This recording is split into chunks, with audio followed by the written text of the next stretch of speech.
বাংলাদেশে বিএনপি সরকারের আলোচিত মন্ত্রী স্বরাষ্ট্রমন্ত্রী সালাউদ্দিন আহমেদ বিএনপির প্রভাবশালী নেতা। তিনি সম্প্রতি মাসখানেক আগে হবে জুলাই স্মরণে এক অনুষ্ঠানে প্রধানমন্ত্রীকে মঞ্চে রেখেই একথা বলেছেন যে তিনি এবং তার নেতা তারেক রহমান নির্বাসিত না থাকলে সম্ভবত জুলাই আন্দোলনে এই সাফল্য সম্ভব হতো না।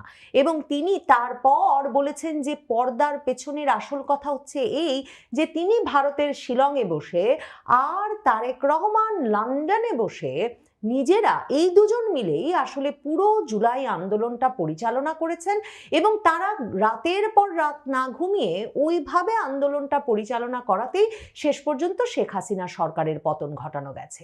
এখন তারেক রহমান কি ধরনের দর কষাকষির মধ্যে যুক্তরাজ্যে গিয়েছিলেন, শেষ পর্যন্ত যুক্তরাজ্যে আশ্রয় পেয়েছিলেন এবং সেই যুক্তরাজ্য থেকে লন্ডনে বসে এরপর 17 বছর ধরে রাজনৈতিক কর্মকাণ্ড চালিয়েছেন।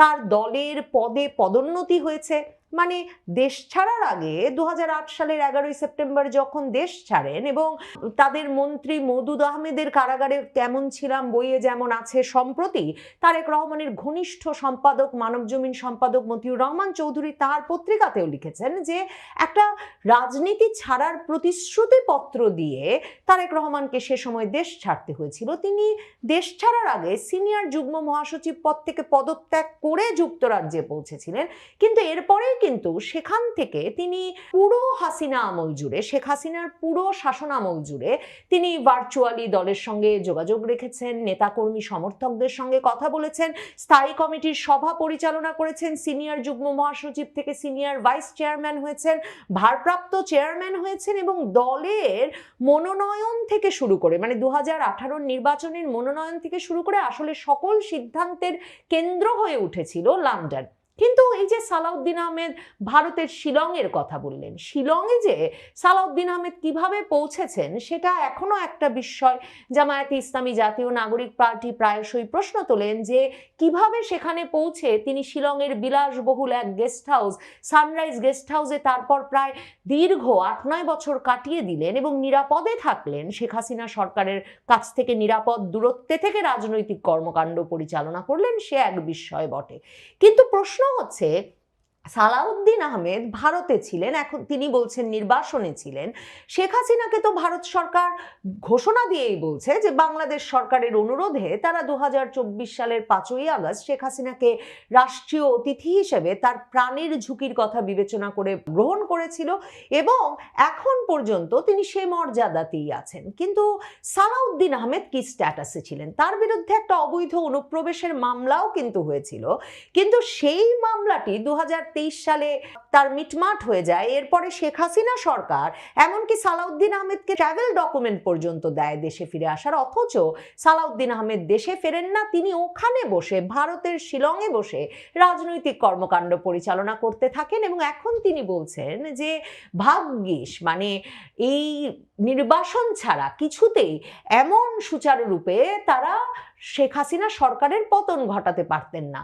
এবং 2023 সালের অক্টোবর-নভেম্বরে যখন বিএনপির আন্দোলন তুঙ্গে ঢাকায়, খুলনায়, চট্টগ্রামে বিরাট বিরাট জনসমাবেশ হচ্ছে 2024-এর নির্বাচনের আগে, তখন কিন্তু লন্ডনে বসা তারেক রহমান শিলংয়ে বসা সালাউদ্দিন আহমেদকে পুরো দল সংগঠিত করার মূল দায়িত্ব দিয়ে দিয়েছিলেন এবং পত্রিকায় প্রকাশিত হয়েছিল তখন যে সালাউদ্দিন আহমেদকেই দায়িত্ব দেওয়া হয়েছে প্রতিটা জায়গায় দল এবং নেতা কর্মীদের সংগঠিত করার। তাহলে বোঝেন, ভারতের শিলংয়ে বসে সালাউদ্দিন আহমেদের বিএনপি পরিচালনা করা, শেখ হাসিনা বিরোধী আন্দোলন পরিচালনা করা, সরকার বিরোধী আন্দোলন পরিচালনা করা, নেতা কর্মীদের সঙ্গে যোগাযোগ রাখা, সংগঠিত করা, মিছিল মিটিং সমাবেশের আয়োজন করানো, সব জায়েজ, সব ঠিক আছে, সেসবে কোনো অসুবিধা নাই। কিংবা তারেক রহমান লন্ডনে বসে দলের সভা সমিতি পরিচালনা করবেন, শুধু তো তাই নয়, তিনি ভার্চুয়ালি নেতাকর্মীদের উদ্দেশ্যে বক্তব্য রাখবেন, শুধু তাও নয়, কিংবা তিনি এই যে জুলাই আন্দোলন কিংবা সরকার বিরোধী আন্দোলন পরিচালনা করবেন, তাও অসুবিধার নয়। এমনকি তিনি যে 2023-এর অক্টোবর-নভেম্বরের সময়টাই মনে করে দেখেন, ঢাকা, খুলনা, চট্টগ্রাম সব বিরাট বিরাট জনসভায় তিনি ভার্চুয়ালি যুক্ত হয়ে মঞ্চে বক্তৃতা করছেন পাচ্ছেন লন্ডন থেকে বসে, সেগুলোও কোনো সমস্যা নয়। অথচ শেখ হাসিনা ভারতে বসে তিনি কেন ভার্চুয়ালি বক্তব্য রাখার সুযোগ পেলেন, তারেক রহমান সরকার সেটা নিয়ে তেলে বেগুনে জ্বলে উঠেছে এবং বিরাট একটা প্রেস বিজ্ঞপ্তি তারা প্রকাশ করে দিয়েছে পররাষ্ট্র মন্ত্রণালয়ের ফেসবুক পেজে। মানে তারেক রহমান সরকার যে ভারত সরকারকে বলছে যে শেখ হাসিনা যাতে রাজনৈতিক বক্তব্য দিতে না পারেন সেটা যাতে ভারত সরকার দেখেন। মানে তারেক রহমান সরকারের মূল যে একরকমের তাদের ক্ষোভ এবং রাগ এবং উদ্বেগটা শুরু হলো আসলে শেখ হাসিনা যখন থেকে ঘোষণা দিলেন তিনি শিগগিরই দেশে ফিরবেন, এবং তিনি তারপর সুনির্দিষ্টভাবে বললেন আন্তর্জাতিক সংবাদ মাধ্যম রয়টার্সকে সাক্ষাৎকার দিয়ে যে তিনি ডিসেম্বরে দেশে ফিরবেন, দেশে ফিরে আদালতে আত্মসমর্পণ করবেন। যখন তারেক রহমান লন্ডনে বক্তব্য রাখতেন তখন কিন্তু তার বক্তব্য সংবাদ মাধ্যমে প্রচারে সরকারের নানা বিধিনিষেধ ছিল বটে, কিন্তু সামাজিক যোগাযোগ মাধ্যম ফ্রি, কাজেই কেউ যদি চাইতেন, যারা তারেক রহমানের সমর্থক ভক্ত নেতাকর্মী আছেন তারা নিশ্চয়ই তারেক রহমানের পেজে গিয়ে সে বক্তৃতা শুনতেন। তখন অবশ্য প্রায়ই শোনা যেত যে ভাইয়া মানে তারেক রহমান নাকি অত্যন্ত ক্ষুব্ধ তার দলীয় নেতাকর্মী সমর্থকদের প্রতি, যে তিনি সামাজিক যোগাযোগ মাধ্যমে কি নির্দেশনা দেন, কি বক্তব্য দেন, ফেসবুক লাইভে এসে কি বলেন, তাতে যথেষ্ট শ্রোতা দর্শক হয় না। তো যাই হোক, যার আগ্রহ আছে তার শোনার সম্পূর্ণ সুযোগ আছে, যেমন শেখ হাসিনার বক্তব্যের ক্ষেত্রেও যার আগ্রহ নাই তার না শুনলেও চলে, পাত্তা না দিলেও চলে। কিন্তু তারেক রহমানের বক্তব্য জাতীয় সংবাদ মাধ্যমে প্রচারে একটা বিধিনিষেধ ছিল, তাতে কিন্তু তিনি গুলশান কার্যালয়ে ভার্চুয়ালি যুক্ত হয়ে স্থায়ী কমিটির বৈঠক করছেন, সেখানে তিনি কি বলছেন এসব বিষয়ে নিয়মিত খবর আসতো বাংলাদেশের সংবাদ মাধ্যমে। মানে এই যে তিনি একটা পুরো দলের রাজনৈতিক কার্যক্রম আরেকটা বিদেশে বসে মানে যুক্তরাজ্যে বসে পালন করছেন, সেজন্য তো যুক্তরাজ্য সরকারের কাছে কেউ ক্ষোভ প্রকাশ করে নাই, কেউ জবাবদিহিতা আদায় করে নাই। তাহলে যুক্তরাজ্যে যেটা জায়েজ ভারতে সেটা জায়েজ হবে না কেন? ভারতে সালাউদ্দিন আহমেদ করলে যেটা জায়েজ সেটাও তো করছেন না। শেখ হাসিনা তো সরকার পতনের আন্দোলনের পরিকল্পনা করছেন না, দলীয় নেতাকর্মীদেরকে বিএনপি সরকার ফেলে দেওয়ার জন্য সংগঠিত করছেন না, তিনি তার দলের রাজনৈতিক কার্যক্রম নিষিদ্ধ করে দেওয়া হয়েছে, তিনি সেটাকে অন্যায় বলে মনে করেন। তিনি বারবার বলছেন যে বিচারের মতো চলুক, তিনি তো আদালতে আত্মসমর্পণ করতে প্রস্তুত, তিনি কারাগারে যেতে প্রস্তুত, মৃত্যুদণ্ডের রায় মাথায় নিয়ে দেশে ফিরতে প্রস্তুত, তিনি জানেন তাকে ফাঁসি দেওয়া হতে পারে, তাকে মেরেও ফেলা হতে পারে, তিনি সবকিছুর জন্য প্রস্তুত। কিন্তু কেন তার দলের নেতা কর্মী সমর্থকদের ওপর এরকম ঢালাও অত্যাচার, নির্যাতন এবং বিচারের নামে প্রতিহিংসার রাজনীতি চলবে? কালকেও শেখ হাসিনার এই ভার্চুয়াল সভায় ভার্চুয়ালি যুক্ত হয়েছেন আওয়ামী লীগের সাবেক এমপি এবং বাংলাদেশের সর্বকালের সর্বশ্রেষ্ঠ অলরাউন্ডার সাকিব আল হাসান। সেই উপলক্ষে গিয়ে সাকিব আল হাসানের বাড়িতে কালকে পেট্রোল বোমা ছুড়ে আরেক দফা ভাঙচুর, আগুন দেওয়া হয়েছে। মানে এটা ঠিক কোন গণতান্ত্রিক আচরণ আর কোন যুক্তি দিয়ে তারেক রহমান সরকার বিদেশিদের কাছে কিংবা মানবাধিকার সংগঠনের কাছে কিংবা যারা গণতন্ত্র আইনের শাসন নিয়ে কথা বলেন তাদের কারো কাছে ব্যাখ্যা করবেন সেটা বলা মুশকিল। মানে তাহলে তো তারেক রহমান বারবার ভার্চুয়ালি এলেই তারেক রহমানদের ঘর বাড়িতে কিছু হওয়ার কথা, কিন্তু তাদের বগুড়ার বাড়িতে কিংবা তাদের গুলশানের বাড়িতে কিংবা তাদের কোনো এলাকায় কোনো সমস্যা হয়েছে বলে তো কখনো শোনা যায় নাই। বা তারেক রহমানের সঙ্গে গুলশান কার্যালয়ে গিয়ে স্থায়ী কমিটির সদস্যরা বৈঠক করে বের হওয়ার পরেই তো তাহলে তাদের ধরপাকড় করার কথা, তাদের বাড়িতে আগুন দেওয়ার কথা, কই এমন তো ঘটে নাই।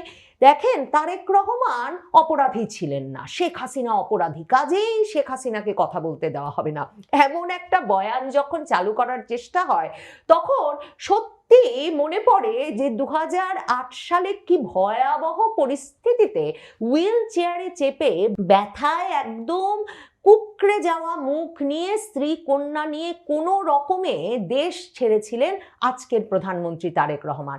2007 সালের 1/11 পর তারেক রহমানকে যখন গ্রেফতার করা হয় তখন কি ভয়াবহ সব শিরোনাম চলছে প্রথম আলো, ডেইলি স্টার সহ বাংলাদেশের শীর্ষস্থানীয় পত্রিকাগুলোয় যে তারেক রহমান হাওয়া ভবন করে এই বাবর, গিয়াসউদ্দিন আল মামুন তার সাঙ্গপাঙ্গদের নিয়ে তিনি বসুন্ধরার কাছে 100 কোটি টাকা চেয়ে বসেছেন।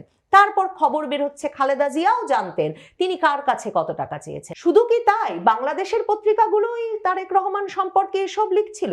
এবার নির্বাচনের আগে, মানে ফেব্রুয়ারির নির্বাচনের আগে টাইম ম্যাগাজিন যে সাক্ষাৎকার নিয়েছেন তারেক রহমানের ভবিষ্যৎ প্রধানমন্ত্রী হিসেবে, সেখানে যে টাইম ম্যাগাজিন উল্লেখ করেছিল যে উইকিলিক্সে তারেক রহমানের নানা কেলেঙ্কারির খবর আছে, শুধু তাই নয়, সেখানে তারা উল্লেখ করেছিল যে তারেক রহমানকে খাম্বা তারেক নামে একটা বিরাট অংশের জনগণ এখনো ডাকেন, কারণ তিনি খাম্বা বানিয়েছিলেন সারা দেশে, কিন্তু খাম্বায় বিদ্যুৎ দেওয়ার কোনো ব্যবস্থা করেন নাই এবং ওই খাম্বা বানিয়ে বিপুল পরিমাণ টাকা আত্মসাৎ করেছিলেন। দেশে দেশে এমন সুনাম তখন তারেক রহমানের যে তারেক রহমানকে মার্কিন যুক্তরাষ্ট্র, যেই মার্কিন যুক্তরাষ্ট্র 1/11 পেছনে গুরুত্বপূর্ণ ভূমিকা রেখেছিল, সেই মার্কিন যুক্তরাষ্ট্রের তখনকার রাষ্ট্রদূত James F Moriarty Tarique Rahman যখন খালেদা জিয়ার সেনাবাহিনীর সঙ্গে ব্যাপক দর কষাকষির এক পর্যায়ে শেষ পর্যন্ত মুক্তি পান এবং বিদেশ যাওয়ার সুযোগ পান, তখনও জেমস এফ মরিয়ার্টি যুক্তরাষ্ট্রের পররাষ্ট্র মন্ত্রণালয়ে বার্তা পাঠিয়ে বলেছিলেন যুক্তরাষ্ট্রের সাবধান থাকা উচিত, যাতে লুটপাট তন্ত্রের একটা কেন্দ্রীয় চরিত্র এবং পলিটিক্যাল ভায়োলেন্সের, সহিংস রাজনীতির কেন্দ্রীয় চরিত্র বাংলাদেশের সাবেক প্রধানমন্ত্রী খালেদা জিয়ার বকে যাওয়া পুত্র তারেক রহমানকে কিছুতেই মার্কিন যুক্তরাষ্ট্রে ঢুকতে না দেওয়া হয়। সেখানে স্পষ্ট ভাষায় যুক্তরাষ্ট্রের রাষ্ট্রদূত পররাষ্ট্র মন্ত্রণালয়, মার্কিন পররাষ্ট্র মন্ত্রণালয়ে তারেক রহমানকে পরিচয় করিয়ে দিচ্ছেন একজন ক্রিমিনাল হিসেবে, অপরাধী হিসেবে, এবং বলছেন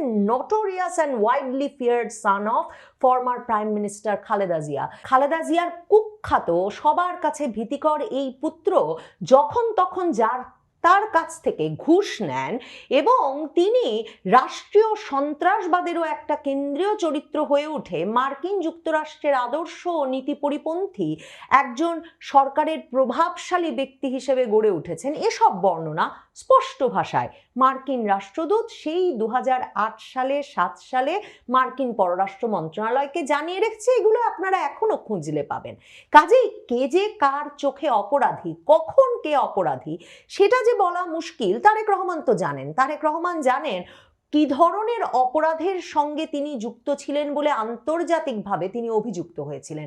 জেমস এফ মরিয়ার্টির তার বার্তায় স্পষ্ট লেখা আছে তারেক রহমান শুধুমাত্র লোকাল কোম্পানি, মানে দেশীয় প্রতিষ্ঠানের কাছ থেকে ঘুষ খেতেন তাই নয়, সিমেন্স সহ মার্কিন যুক্তরাষ্ট্রের বড় বড় প্রতিষ্ঠানের কাছ থেকে তিনি বিরাট অঙ্কের অর্থ কেলেঙ্কারির সঙ্গে জড়িত এবং সেসবের যে বিচার হওয়া উচিত, এই তার বার্তা স্পষ্টভাবে মনে করিয়ে দিয়েছে।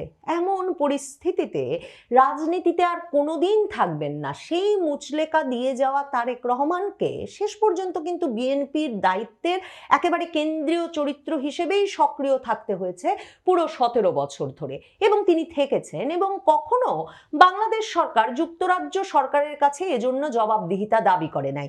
এই রাজনৈতিকভাবে ভীষণ সক্রিয় থাকার মধ্যেই তারেক রহমান যুক্তরাজ্যের রাজনৈতিক আশ্রয় প্রার্থনা করেছেন এবং বিএনপির মহাসচিব মির্জা ফখরুল ইসলাম আলমগীর বিবিসি বাংলাকে নিজেই এই তথ্য দিয়েছেন যে তাদের নেতা রাজনৈতিক আশ্রয় প্রার্থনা করে যুক্তরাজ্যে আছেন। তো রাজনৈতিক আশ্রয় প্রার্থনা করে তারেক রহমানের যুক্তরাজ্যে থাকা অবস্থায় তিনি যে বাংলাদেশে সরকার পতনের আন্দোলন সংগঠিত করার জন্য বছরের পর বছর চেষ্টা করলেন। তিনি যুক্তরাজ্যে বিভিন্ন সভায় বাংলাদেশে একটাই দাবি শেখ হাসিনার পদত্যাগ, এসব বক্তব্য দিয়েছেন, সেগুলো এখনো আছে। তিনি যে তার নেতাকর্মী সমর্থকদের বারবার সরকার পতনের আন্দোলনের জন্য উদ্বুদ্ধ করলেন, সেগুলো যদি বাংলাদেশের সার্বভৌমত্বের প্রতি আঘাত না হয়, বাংলাদেশের প্রতি বিষোদ্গার হিসেবে চিহ্নিত না হয়, তাহলে শেখ হাসিনা আদালতে এসে আত্মসমর্পণ করতে চাইছেন, বিচারের মুখোমুখি হতে চাইছেন, দেশে ফিরতে চাইছেন, তার জনগণের কাছে দেশে ফিরতে চাইছেন। এ কথা আন্তর্জাতিক সংবাদ মাধ্যমের সামনে বারবার বলছেন। সেটা কি করে বাংলাদেশের সার্বভৌমত্বের ওপর আঘাত হিসেবে চিহ্নিত হচ্ছে, সে প্রশ্ন তো নিশ্চয়ই করা যেতে পারে।